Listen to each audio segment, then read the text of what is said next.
नमस्कार, मैं हूं आशीष त्रिपाठी आपके साथ और यह है 2023 की महाभारत। नजर डालेंगे चुनावी खबरों पर, लेकिन उससे पहले इस वक्त की एक बड़ी खबर। मुख्यमंत्री भूपेश बघेल का बीजेपी पर बड़ा हमला।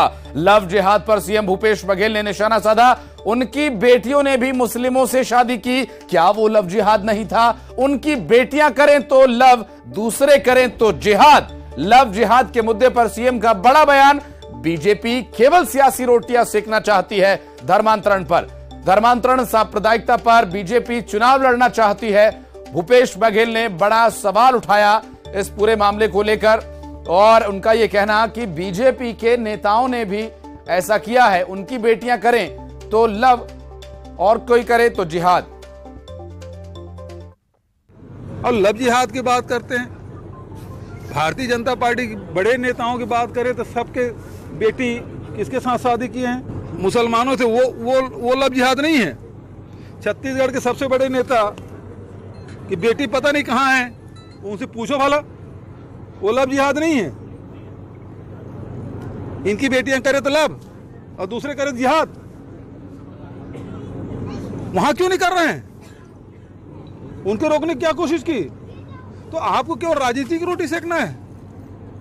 अपने दामादों को बड़े बड़े मंत्री बना कर रखते हैं, सांसद बनाते हैं, और दूसरे के लिए दूसरा कानून। तो बीजेपी केवल सियासी रोटी सेकना चाहती है। धर्मांतरण सांप्रदायिकता पर बीजेपी चुनाव लड़ना चाहती है। मुख्यमंत्री भूपेश बघेल ने बड़ा निशाना साधा है और उनका यह कहना कि लव जिहाद की बात करने वाले ये क्यों नहीं करते? उनकी बेटियां करें तो वो लव है और कोई दूसरा करे तो लव जिहाद। सीएम का बड़ा बयान। भारतीय जनता पार्टी पर निशाना साध रहे हैं मुख्यमंत्री भूपेश बघेल। लव जिहाद को लेकर दरअसल भूपेश बघेल मुखर होते नजर आए और उनका यह कहना कि लव जिहाद पर सीएम भूपेश बघेल ने निशाना साधते हुए कहा कि उनकी बेटियां भी मुस्लिमों से शादी करती हैं। अरुण साहब हमारे साथ भारतीय जनता पार्टी के प्रदेश अध्यक्ष जुड़ गए। अरुण जी, बहुत स्वागत है न्यूज 18 मध्य प्रदेश छत्तीसगढ़ पर। एक पुरानी कहावत है, उसी अंदाज में उन्होंने निशाना साधा है भारतीय जनता पार्टी पर। प्रदेश के मुख्यमंत्री हैं भूपेश बघेल जी, कह रहे हैं कि भारतीय जनता पार्टी के नेताओं की बेटियां भी तो मुस्लिमों से शादी करती हैं। उनकी बेटियां करें तो लव और कोई और करे तो जिहाद। देखिए, जिस प्रकार से बीरनपुर की घटना हुई है और घटना की पृष्ठभूमि बनी है, तो लगातार गांव के लोगों ने शिकायत की जी लव जिहाद की, और उस पर प्रशासन ने कार्रवाई नहीं की और एक निर्दोष युवक को अपना जान गंवाना पड़ा। ये कानून व्यवस्था की स्थिति मुख्यमंत्री जी से संभल नहीं रही है, कांग्रेस की सरकार से संभल नहीं रही है और इस प्रकार की बात कर रहे हैं। और भुवनेश्वर साहू के जो निर्ममता पूर्वक हत्या हुई है, हाँ। अभी सभी जो आरोपी हैं उनकी मुख्यमंत्री कह रहे हैं कि कार्रवाई हो गई है, आरोपी गिरफ्तार कर लिया गया। अब इससे त्वरित कार्रवाई क्या होगी? अरुण जी, मैं आपसे एक चीज पूछूंगा। आपने मुख्यमंत्री का वो बयान सुना लव जिहाद वाला? अगर आप सुनना चाहें तो मैं सुनवा देता हूं एक बार। जी एक बार वो बयान चलवा दीजिए प्लीज। और लव जिहाद की बात करते हैं। भारतीय जनता पार्टी के बड़े नेताओं की बात करें तो सबके बेटी किसके साथ शादी किए हैं? मुसलमानों से। वो लव जिहाद नहीं है। छत्तीसगढ़ के सबसे बड़े नेता की बेटी पता नहीं कहाँ है, उनसे पूछो भला। वो लव जिहाद नहीं है। इनकी बेटियां करे तो लव और दूसरे करे जिहाद। वहां क्यों नहीं कर रहे हैं? उनको रोकने की क्या कोशिश की? तो आपको केवल राजनीति की रोटी सेकना है। अपने दामादों को बड़े बड़े मंत्री बना कर रखते हैं, सांसद बनाते हैं, और दूसरे के लिए दूसरा कानून। अरुण जी, कोई कोर कसर नहीं छोड़ी। भूपेश बघेल कह रहे हैं अपने वो परिवारवाद का आरोप लगा रहे, कह रहे अपने दामादों को मंत्री बनाते हैं, लव जिहाद का आरोप लगा रहे हैं और धर्मांतरण के सांप्रदायिकता के विषय पर भारतीय जनता पार्टी चुनाव लड़ना चाहती है। देखिए, राज्य सरकार कानून व्यवस्था की स्थिति ठीक करने में पूरी तरह से फेल साबित हुई है। आप बीरनपुर की घटना की पृष्ठभूमि पर जाएं, आपको मिलेगा जो बातें लव जिहाद की है वो गांव के लोग बता रहे हैं। लगातार बेटियों के साथ हुआ, गांव के लोग आक्रोशित थे, शिकायतें हुई और वो अंततः ये हुआ कितनी बड़ी घटना हो गई। आज मुख्यमंत्री जी कानून व्यवस्था की स्थिति संभाल नहीं रहे, उनका इस प्रकार का बयान देना कि किसकी बेटी किसका क्या, ये अत्यंत दुर्भाग्यजनक है। और ये जो है कानून व्यवस्था की स्थिति संभल नहीं रही है, लगातार ऐसी घटनाएं हो रही है। और भुवनेश्वर साहू के हत्यारे, सभी हत्यारे अभी गिरफ्तार नहीं हुए हैं। सामूहिक रूप से मिलकर भुवनेश्वर साहू की हत्या की गई मिलकर। भूपेश बघेल जी का इस प्रकार से बयान ये दुर्भाग्यजनक है। भारतीय जनता पार्टी तो भुवनेश्वर साहू को न्याय मिले इसके लिए बात कर रही है। अरुण जी, जिस तरह का बयान सामने आया, क्या कांग्रेस बीजेपी के बीच इस बार का चुनावी मुद्दा यही होगा? ये सांप्रदायिकता, ये लव जिहाद, क्या इसी मुद्दे पर आगे चुनाव होगा छत्तीसगढ़ में? देखिए, ये जिस प्रकार से चाहे वो कवर्धा की घटना हुई हो, सुकमा की घटना हुई हो, और ये बीरनपुर की घटना, इस प्रकार से घटना से छत्तीसगढ़ के लोगों में आक्रोश है, नाराजगी है। जिस प्रकार से छत्तीसगढ़ बंद हुआ, पूरी तरह से सफल बंद हुआ, लोगों ने स्वस्फूर्त बंद किया छत्तीसगढ़ के लोगों को चिंता इस बात की है कि ये छत्तीसगढ़ शांति और सद्भावना का गढ़ है, और राज्य की सरकार छत्तीसगढ़ की शांति और सद्भावना को बना नहीं पा रही है। ये चिंता का विषय है। क्योंकि आरोप यह है कि भारतीय जनता पार्टी वो बनाने नहीं दे रही है। भारतीय जनता पार्टी तो बार बार ये प्रयास कर रही है कि उस मुद्दे को उठाया जाए, उसे भुनाया जाए, राजनीतिक रोटियां सेकी जाए। इस पर आरोप तो ये है। देखिए, जब कानून व्यवस्था की स्थिति चौपट हो जाए, एक निर्दोष नौजवान की इस पर हत्या हो जाए, तो क्या कोई भी व्यक्ति चुप बैठ सकता है? भुवनेश्वर साहू को न्याय मिले, उसके साथ न्याय हो, दोषी गिरफ्तार किए जाए, ये तो बोलना पड़ेगा। और अभी तक मुख्यमंत्री जी वहां गए नहीं, वहां के स्थानीय विधायक जो बड़े मंत्री हैं, 2 शब्द संवेदना के बोलने नहीं गए। ये क्या बताता है? ये असंवेदनशीलता है। नहीं अरुण जी, आरोप ये भी लग रहे हैं कि सोशल मीडिया पर पोस्ट डालकर जो लोग भड़का रहे हैं वो बीजेपी के नेता हैं और उनको बख्शा नहीं जाएगा, चाहे कितना ही बड़ा आदमी क्यों ना हो। देखिए, लगातार 4.5 साल में हम देख रहे हैं भारतीय जनता पार्टी के कार्यकर्ताओं के ऊपर राज्य की कांग्रेस सरकार ने अनेक झूठे मामले बनाए हैं। कोई भी आंदोलन हो, कोई भी कार्यक्रम हो, उस पर मामले मुकदमे, झूठे मुकदमे लगातार ये सरकार बनाती रही है। लेकिन आज तो मुख्यमंत्री जी को ये बताना चाहिए कि अब तक क्या जांच हुई, क्या कार्रवाई हुई, इतने संख्या में सामूहिक रूप से मारा गया, सभी आरोपियों की गिरफ्तारी हो, सभी जो हत्यारे हैं वो गिरफ्तार हो।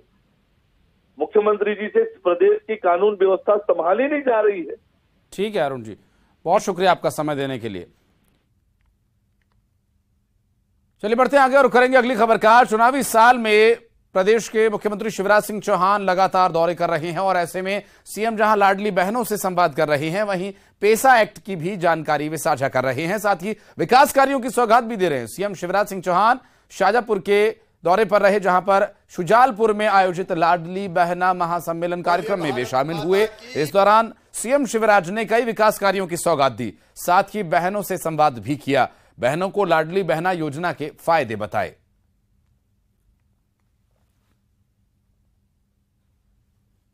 यहाँ बैठे किसान भाइयों और प्रिय विधायक, जब तक बेटी बोझ रहेगी दुनिया बेटी को आने नहीं देगी, इसलिए बेटी को वरदान बनाओ। और मेरी बहनों, जैसे ही मुझे मौका मिला 2005 में मैं मुख्यमंत्री बना और हमने सबसे पहली योजना बनाई लाडली लक्ष्मी योजना। हम मिलके साथ चलेंगे, मिलके साथ चलेंगे, अपने परिवार की हालत बदलेंगे, अपनी जिंदगी बदलेंगे। भारतीय जनता पार्टी का यह संकल्प है, तुम्हारा यह संकल्प है। मेरी बहनों, मैं तुम्हारी जिंदगी बदलना चाहता हूं, लेकिन इसमें मुझे तुम्हारा साथ चाहिए, अपनी बहनों का साथ चाहिए, अपने भाइयों का साथ चाहिए। बोलो, सबका साथ मिलेगा? पीछे तक बहनें बताएं, सबका साथ मिलेगा? जब कांग्रेस थी तो बिजली मिलती थी क्या 24 घंटा? अरे जोर से बताओ, मिलती थी क्या? मिलती नहीं थी। अब बिजली भी, पानी भी, कांग्रेस के जमाने में सड़कों में मई के महीना में अगर चलना हो तो खेतों में दौड़ना पड़ता था, क्योंकि सड़कों का पता ही नहीं रहता था, सड़कों का पता ही नहीं रहता था। और बिजली के तो ये हाल थे, मई के महीना में चड्डी बनियान पे घूमते थे रात रात भर हवा करते करते, हे भगवान, मच्छर खाते थे। कबाड़ा कर दिया था कांग्रेस ने मध्य प्रदेश का। आज फिर से आपके आशीर्वाद से भारतीय जनता पार्टी की सरकार है, हम हर चीज बेहतर करने की कोशिश कर रहे हैं। चुनावी साल में यूं तो हर पार्टी और दल के नेता कई घोषणाएं करते हैं, लेकिन मध्य प्रदेश के मुख्यमंत्री की बात कुछ अलग है। रतलाम में सीएम शिवराज सिंह की एक घोषणा का ऐसा जादू चला कि अब कांग्रेसी भी उनके मुरीद हो गए। आखिर क्या है ये घोषणा, इस रिपोर्ट में देखते हैं।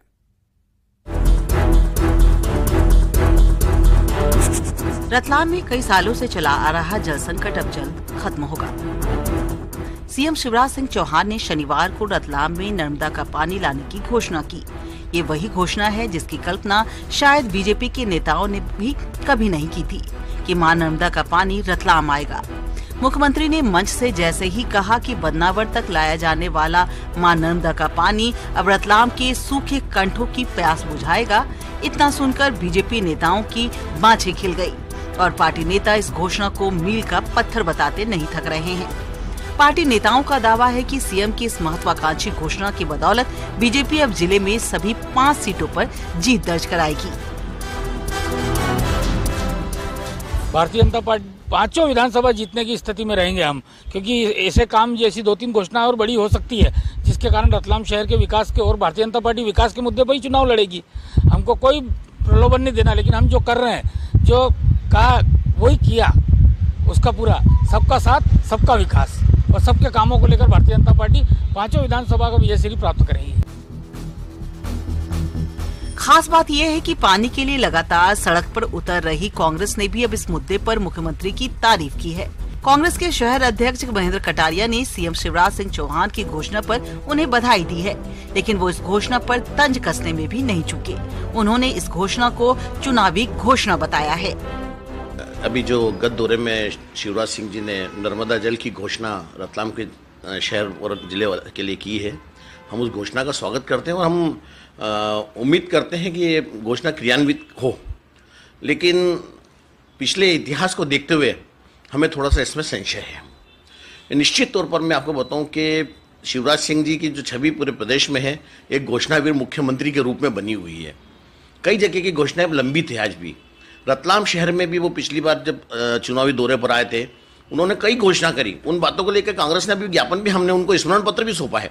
आपने प्रतिदिन पेयजल की बात करी थी, वो हमको रतलाम में आज भी उपलब्ध नहीं हो पा रहा है, 4-4 दिन तक उपलब्ध नहीं हो पा रहा है।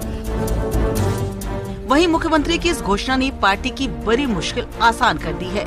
अब देखना ये है कि मुख्यमंत्री की मां नर्मदा का पानी रतलाम लाने की घोषणा इस विधानसभा चुनाव में किस तरह ट्रम्प कार्ड साबित होती है।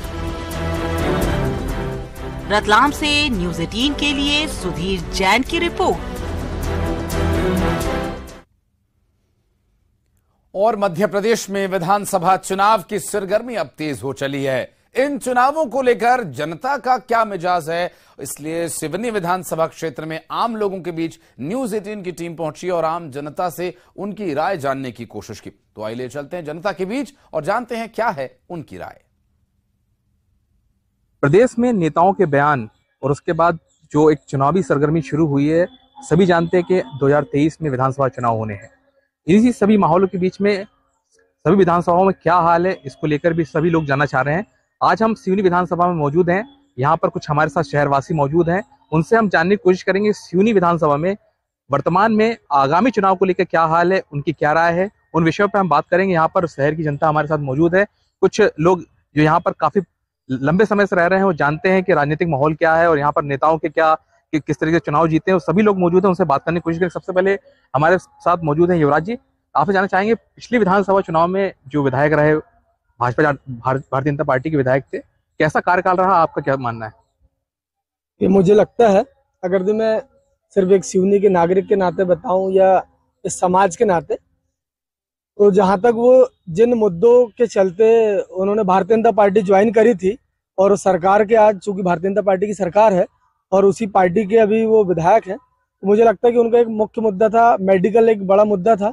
उसको लेकर उन्होंने और कहीं ना कहीं जनता ने उन्हें आशीर्वाद भी दिया था और अभी मेडिकल का काम पूर्ण होते दिख रहा है। लेकिन उसके अतिरिक्त और भी बहुत सारे ऐसे शहर के और हमारे सिवनी विधानसभा के जिले के विकास कार्य हैं जिनमें मुझे लगता है कि लगातार काम चल रहे हैं। और खास तो चूंकि मैं युवा हूं, तो पहले मैं अपने युवा साथियों के विषय में सोचता हूं कि युवाओं को लेकर जो है कहीं ना कहीं मुझे लगता है कि सिवनी जिले में और अभी संभावनाएं हैं। हमारे सिवनी जिले में कोई इंजीनियरिंग कॉलेज होता, निश्चित ही मेडिकल कॉलेज यहाँ खुल रहा है, तो उसमें जो मेडिकल से रिलेटेड जो युवा हैं उनको उसका लाभ मिलेगा। लेकिन इंजीनियरिंग कॉलेज, कृषि महाविद्यालय, इस तरह की और भी संभावनाएं हैं जो मुझे लगता है कि सिवनी जिले के विकास के लिए अभी आवश्यकता है। उसके लिए मैं ऐसी उम्मीद करता हूँ कि हमारी सरकार के, हमारे चाहे विधायक हों और हमारे जनप्रतिनिधि लोग इसके लिए भी आगामी समय में अभी प्रयास कर रहे होंगे। आगामी समय में और लगातार ये मजबूती से इसमें प्रयास हो। कुछ और भी साथी मौजूद हैं जो जानते हैं, यहाँ के लोकल्स हैं। सर, आपसे जानना चाहेंगे खासकर मुद्दे क्या हैं, क्या होना चाहिए, क्या मांग है यहाँ के लोगों की? सर, मुझे लगता है कि चाहे सिवनी हो या देश का कोई भी जगह हो, सबसे पहली जो डिमांड होती है वो होती है कि आप जो महंगाई बढ़ रही है उससे आप कैसे उसको मीट आउट करेंगे। उसके लिए होता है कि आपकी आमदनी कैसे बढ़ाई जाए। तो सिवनी टोटली एक एग्रीकल्चर बेस्ड एक ज़िला है और यहाँ पे पढ़ने लिखने के बाद बच्चे घूम रहे हैं, किराए की दुकान लेकर के चला रहे हैं। एक किराने की दुकान थी तो 10 हो गई, एक मेडिकल स्टोर था तो 10। इसके अलावा उनके पास कुछ भी नहीं है। तो सबसे पहली प्राथमिकता है कि यहाँ पे बड़ी बड़ी इंडस्ट्रीज आएँ, बड़े बड़े यहाँ पर उद्योग धंधे खोले जाएँ। और उद्योग धंधे खोले जाने के लिए जो इंफ्रास्ट्रक्चर चाहिए कंपनीज को, जैसे 4 लाइन है वो भी हमें रो के मिली, रेलवे अभी तक यहाँ पे चालू नहीं हुआ है। और यहाँ पे जो जनप्रतिनिधियों ने प्रयास करना चाहिए कि बड़ी बड़ी जो इंडस्ट्रियलिस्ट हैं उनसे रिक्वेस्ट करें कि हमारा जो है क्षेत्र उद्योग विहीन है, यहाँ पर आके आप उद्योग लगाइए। और जैसा कि यहाँ पे कृषि उत्पाद बहुत होते हैं, यहाँ का सीताफल और भी बहुत सारी चीज़ें फेमस हैं, तो उनकी प्रोसेसिंग के प्लांट यहाँ पे लगाए जा सकते हैं। और इस तरह से युवाओं को रोजगार देना यहाँ की बहुत प्रमुखता से जवाबदारी है और इसके लिए जनप्रतिनिधियों को प्रयास करना चाहिए। जी बिल्कुल। कहीं ना कहीं सरकार को इस ओर ध्यान देना चाहिए। इस ओर सरकार कहीं ना कहीं ध्यान दे रही है, क्या लगता है आपको? मुझे लगता है जैसे अभी भाई साहब ने बताया कि हमारा मतलब कृषि प्रधान तो देश ही है, हमारे जिला भी है, कहीं ना कहीं हमारे जिले में भी कृषि आधारित यहाँ का समाज है। अब जैसे एक बात बताई आपने, जैसे सीताफल को लेकर जैसा कि मेरी जानकारी में है कि मध्य प्रदेश सरकार ने सीताफल, सिवनी का सीताफल, उसकी एक विशेष एक क्वालिटी है, एक विशेष विशेषता है। तो मुझे लगता है कि उसको बढ़ावा मिले और लोग सीताफल को एक मतलब व्यवसाय के रूप में उसको आगे बढ़ाए। तो उसके लिए भी सरकार ने मुझे लगता है कि बहुत ही कुछ ही समय पूर्व इस तरह के प्रयास किए हैं। एक महत्वपूर्ण बात है कि निश्चित ही हमारे यहाँ पर उद्योग जो है, तो मुझे और यहाँ के युवा होने के नाते एक बड़ी उम्मीद जागी है, क्योंकि हमारा जिला पहले 4 लेन नहीं था। वाकई में सिवनी जिले की जनता का संघर्ष था, उसके कारण सिवनी में आज 4 लेन चालू हो गया। और आगामी समय में जैसे हमारे यहाँ ब्रॉडगेज नहीं था, और ऐसी उम्मीद है कि बहुत जल्द हमारे यहाँ ब्रॉडगेज से सिवनी जुड़ जाएगा। तो निश्चित ही कहीं ना कहीं ब्रॉडगेज, 4 लेन और जब हमारे आवागमन के साधन जो कहीं ना कहीं मुझे लगता है कि उस जिले की सब सारे विकास को कहीं ना कहीं प्रभावित करते हैं। तो ऐसा विश्वास है कि यदि जल्द तमाम मुद्दों पर यहाँ की राय आपने सिवनी विधानसभा क्षेत्र के जो भी यहाँ के युवा हैं, आम नागरिक हैं, उनकी राय देखी। ये तय तो विधानसभा चुनाव पे होगा, ये मुद्दे कितने कारगर साबित होते हैं। अजहर खान, न्यूज़ 18 सिवनी। और एक बहुत छोटे से ब्रेक के लिए रुक रहे हैं, जल्द लौटते हैं।